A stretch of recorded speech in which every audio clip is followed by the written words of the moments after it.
1991 Hamlet chicken processing plant fire. From Wikipedia, the free encyclopedia, at en.wikipedia.org. Throughout this article, the unqualified term dollar refers to the United States dollar. The 1991 Hamlet chicken processing plant fire is an industrial disaster that took place at the Imperial Foods chicken processing plant in Hamlet, North Carolina, USA, on the 3rd of September 1991, after a failure in a faulty modification to a hydraulic line. 25 people were killed and 54 injured in the fire as they were trapped behind locked fire doors. Due to a lack of inspectors, the plant had never received a safety inspection in 11 years of operation, and it is thought that a single inspection would have easily prevented the tragedy. A full federal investigation was launched, which resulted in the owner receiving a 20-year prison sentence, and the company received the highest fines ever handed out in the history of North Carolina. However, the investigation also highlighted failings in the authoritative enforcement of existing safety regulations, and resulted in a number of worker safety laws being passed. Accusations of racism were levelled at both the fire service and the city of Hamlet in the aftermath of the fire. The latter dispute, concerning a memorial service organised by the city, resulted in two separate, near-identical monuments being erected. The plant was never reopened. The fire remains the worst peacetime human-made disaster ever to strike North Carolina, and the second worst American industrial disaster, with only the Triangle Shirtwaist Factory fire being worse. Section 1. Background. The Imperial Foods building was 11 years old, although the basic structure dated back to the early 1900s. The building had been used for various food processing applications and was previously an ice cream factory. At the time of the fire, it had grown to include a series of adjoining structures totaling 30,000 square feet. The factory was constructed with bricks and metalwork and was a single-story high. The interior was a maze of large rooms separated by movable walls, and both workers and the product moved around the interior from process to process, going from front to rear. Imperial's owners usually kept the doors of the chicken plant padlocked and the windows boarded up. This was done to prevent people from stealing chickens, vandalizing the premises, and or committing other petty criminal acts, a decision that was later to have fatal consequences. There had been no safety inspections by the state due to a lack of inspectors.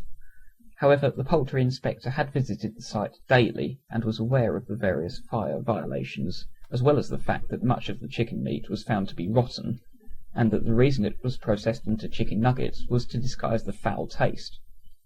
However, for unknown reasons, he did not report these violations. Some workers were made nervous by the locked doors, but did not voice their concerns for fear of losing their jobs. The company always had a poor safety record, although it had had no previous fatal accidents. It was cited in the 1980s after safety violations in its plant at Musick, Pennsylvania, were discovered. These include poorly marked or blocked emergency exits. The offending factory had been closed by the time of the fire.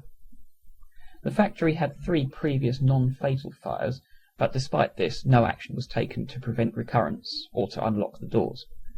The plant had been hit by fires before Imperial took over as well, although these too were non-fatal.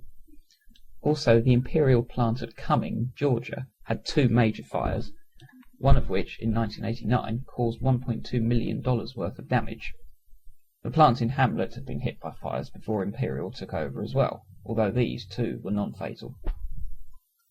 This particular plant was also less than ideal. The plant tended to have a workload of 100 chickens a minute. This high rate of speed created large currents of air which kept temperatures low via the wind chill effect. This, combined with refrigerated working conditions, led to many workers contracting parrot fever, a type of pneumonia. There was also a high rate of repetitive motion injuries, and an average of 23% of workers fell seriously ill or were badly injured every year. There were no sprinklers in the building, which also contained a quantity of asbestos and had no fire alarm system to warn workers further back in the plant. There was a general lack of flammable materials throughout the complex, other than some packing materials towards the rear, and as a result an extensive fire was considered unlikely. As a result, there were open spaces between rooms in place of doors, to allow for easy access by forklift trucks. The only barrier to any of these was curtains of plastic strips between some to hold in refrigerated air. This allowed for rapid spread of smoke and heat in the deadly blaze. Also, the building's previous use as an ice cream production facility meant that the walls and floor were hard, smooth surfaces, which would severely limit the amount of material that was available to absorb heat and smoke during the fire. Section 2. Fire.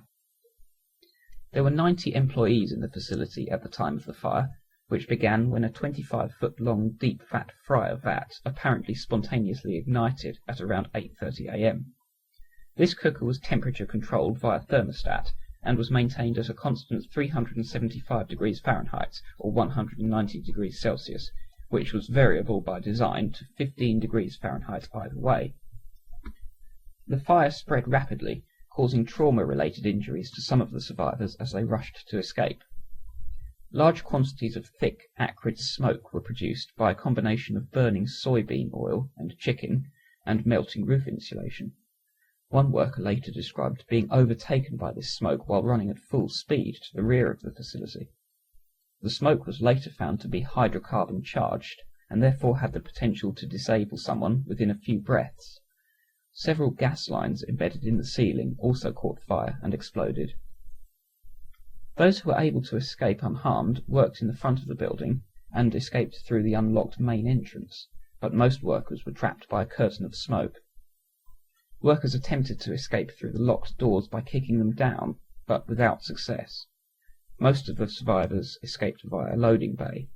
The bay was originally blocked by a tractor-trailer truck, but 3 workers went into the rear of the truck and pounded on the walls until they were heard by rescuers, who moved the vehicle.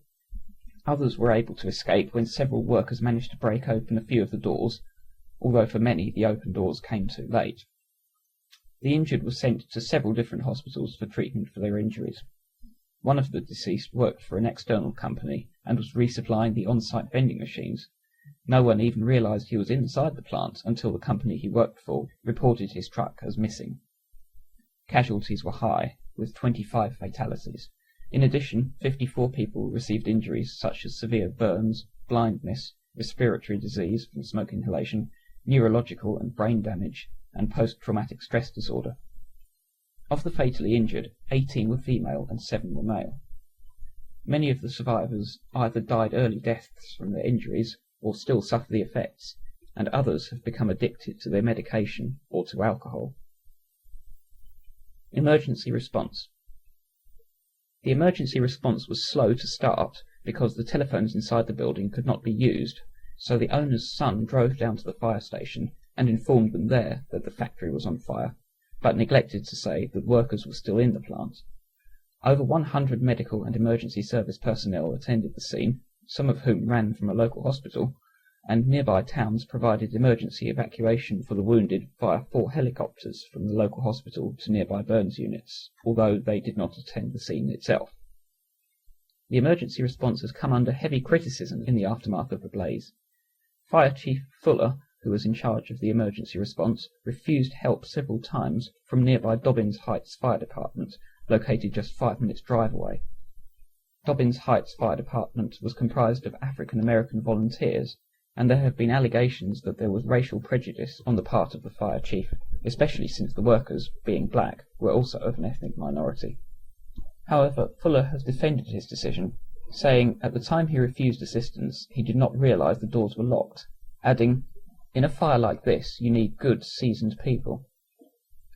Witnesses have also said that there were only 2 oxygen tanks on site, hopelessly inadequate for the large number of casualties. For the purposes of the investigation, Fuller was asked to evaluate the emergency response. He told investigators that he felt there were more than adequate numbers of personnel and equipment, given the layout of the incident site. Section 3. Reactions. It was immediately clear that the workers had been trapped by locked fire doors, garnering much controversy. A spokesman for the company admitted that certain doors in the plant were locked at certain times, but refused to elaborate on which doors. Clark Staton of the Emergency Response and Research Institute in Chicago said in response to the blaze, If the initial reports can be believed, this is an intolerable set of circumstances that should result in criminal charges being placed against those responsible for having the fire doors locked. Our past experience with fires and fire deaths shows that we must ensure an adequate number of open exits from any occupied building. It's hard to believe, in today's day and age, that any business owner or manager would be so insensitive to fire safety as to allow this sort of incident to happen. The Imperial Processing Facility in Cumming, Georgia, was shut down for 24 hours immediately after the fire, when a resulting inspection by the Occupational Safety and Health Administration found an inoperative sprinkler system, improper fire exits, and a total lack of any kind of evacuation plan. Imperial Foods were told that the plant posed an imminent danger to workers because it lacked an automatic fire extinguisher over the cooker, similar to the one installed in the Hamlet plant, which failed to prevent the disaster but did prevent the oil in the vat from catching fire. Section 4. Investigation. An investigation was immediately launched by state investigators, who were joined 1 month later by federal ones. Investigators found indentations left on at least one door by people attempting to kick it down. They also discovered concentrations of bodies around fire exits. There was also a concentration inside a large walk-in freezer where panicked workers had sought shelter. Some sources say they instead quickly froze to death, in temperatures as low as -28 degrees Celsius, -18.4 degrees Fahrenheit. However, the official report into the fire states that they were in fact killed by smoke infiltration around the door, which hadn't been shut properly. A total of 12 fatalities occurred in this area, but 5 people did survive in the freezer, albeit with injuries. The investigation concluded that the high number of deaths and injuries were caused by the locked fire doors. Doors that weren't locked were blocked by parked vehicles. Timothy Bradley, then North Carolina's Deputy Commissioner of Insurance, said that, technically, there was not a single door in the plant that met the criteria of a fire exit. The fire was caused by failure of a hydraulic line which powered a conveyor belt which supplied the cooker vat. The original line had developed a leak, so it was replaced by a maintenance worker. The line it was to be replaced with was a mass-produced factory line and was longer than was necessary, causing it to snake across the floor in a fashion that was determined to pose a hazard of tripping. The worker therefore requested and received permission to cut the line down to the required size. He did so, and then replaced the factory end connector with the original end connector from the failed line, before recoupling the line to the conveyor. The line was rated to 3000 psi, while normal operating pressure never fluctuated higher than 1500 psi. However, when the line with a customized connector was brought up to normal operating pressure, the lines separated from this end connector at somewhere between 800 and 1500 psi, and hydraulic fluid was forced out at this pressure at an elevation of 4 to 6 feet above the concrete floor. This fluid spattered onto the heating plums for the cooker and was immediately vaporized. This vapor then went directly into the flame of the gas-fired cooker. The vapor had a relatively low flash point and erupted into a fireball. The ruptured hydraulic line went on to pump a total of 50 to 55 US gallons of hydraulic fluid into the fire before electrical failure shut it down. A state-of-the-art automatic carbon dioxide fire extinguisher designed to cope with such fires had been installed over the vat after a non-fatal fire in 1983 at the fire department's request. This prevented the oil itself from igniting until the later stages of the fire. Some of the blame was also laid upon the authorities. The State Labour Secretary at the time, John Brooks, blamed his department's failure to inspect the plant on shortage of money and staff, but also blamed federal government for not enforcing stricter standards. Recommendations. The final report into the fire made a total of 10 recommendations. The following is a quick summary. Life safety codes must be enforced. Proper enforcement of existing regulations must occur in future. Cooking areas must be separately partitioned from other employee work areas. Cooking operations in food processing plants carry a high risk of fire, and so must be separated from the rest of the building and from as many workers as possible. Building exits in wet-type operations should have double emergency lighting, one positioned above the door and one low to the floor. Because the work areas were cooled to comply with food preservation laws, Humidity was high, so-called wet conditions. These conditions caused particularly heavy smoke, obscuring much high-level emergency lighting. High-pressure equipment maintenance and repairs must be limited to factory-trained personnel and specifications. Maintenance personnel working on high-pressure machinery, such as the maintenance employee who conducted the faulty modification to the hydraulic hose in the plant, must be trained by personnel from the factory that supplied the equipment. High-pressure equipment in probable incident areas should have built-in catastrophic shutdown valves. This would reduce the probability of accidents occurring in high-risk areas by shutting down machinery should a fault occur. Negative airflow systems in these facilities could enhance safety by being modified to also accomplish smoke evacuation. Many similar plants have this equipment, which is designed to quickly purge the air of toxic fumes in the event of accidental release of ammonia. The report recommends modifying the equipment to also pull heavy smoke away from lower areas. State and federal inspectors from various departments should be cross-trained. Had the food inspector reported the problems he saw, the disaster may have been prevented despite the lack of other safety inspections. Such personnel should be trained to recognize major problems and to report them to the relevant authorities.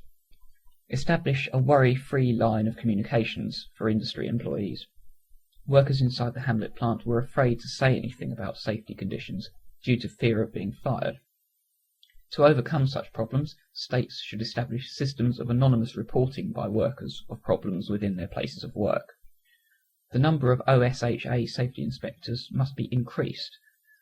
The team of inspectors was hugely overburdened at the time of the accident, and the report says that the number of inspectors requires increasing to solve the problem. Emergency exit drills must be incorporated into industry policies. This would allow for quick evacuation of premises like the Hamlet chicken plant. Section 5. Criminal prosecution. Prosecution of the owners. Emmett J. Rowe, owner of Imperial Foods Products, Inc., his son Brad, who was operations manager for the company, and plant manager James N. Hare all surrendered to face prosecution on the 13th of March 1992 and were charged with non-negligent manslaughter. There was no trial. Instead, on the 15th of September 1992, owner Rowe Sr. pleaded guilty to 25 counts of involuntary manslaughter, while his son and another man went free as part of a plea bargain agreement. It was Rowe who had personally ordered the doors to be locked from the outside. He received a prison sentence of approximately 19 years and 11 months, although the exact amount is disputed between various sources. The sentence is unpopular among many of the workers and their families, who point out that it amounts to less than a year for each dead person. He first became eligible for parole in March 1994, and was ultimately released just under 4 years into his sentence, another fact unpopular with victims of the disaster. Prosecution of Imperial Foods. Imperial Foods themselves, as a company, although not strictly speaking prosecuted, were fined a total of $808,150 over the incident for offences such as locked doors and inadequate emergency lighting. The amount is comparatively small compared to federal penalties that can total millions, because the state administers its own safety program. It is thought that, were the Occupational Safety and Health Administration responsible, the fines would have totaled between $2.8 million and $10 million. Despite this, the fine was still the highest in the history of North Carolina. References as a textbook example. The disaster and subsequent prosecution have been used as textbook cases in books such as Essential Criminology, 1998, Stuart Henry and Mark M. Lanier, and Political Crime in Contemporary America, A Critical Approach, 1993, J. R. Orlett and R. Michalowski, the latter having an entire chapter devoted to the incident, entitled Fire in Hamlet, a case study of state corporate crime. Section 6. Aftermath. After the fire, the factory was permanently closed, with the loss of 215 jobs. Within 2 years of the accident, insurance companies and the North Carolina business lobby collaboratively introduced legislation to severely limit the compensation available to injured workers and the relatives of the deceased. Insurance companies had originally agreed to pay $16.1 million to the injured and the families of the deceased. Some of the workers became activists as a result, to fight what they see as bureaucratic injustice. They had originally hired John Cole, an attorney who had worked on the Bhopal disaster, but he could not legally practice in North Carolina.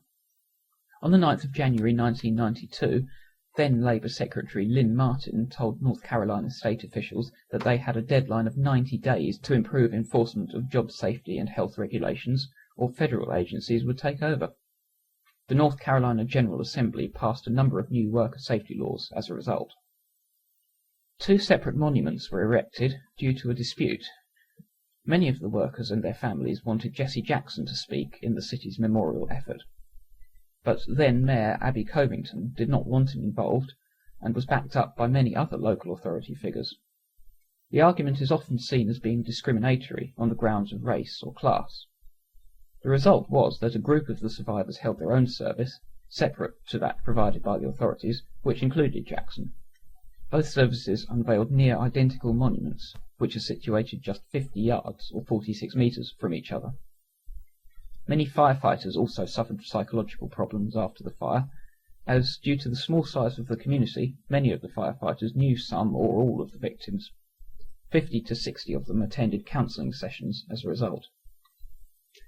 A memorial service was held in 2000, but by then many survivors had passed away, mostly due to complications from their injuries.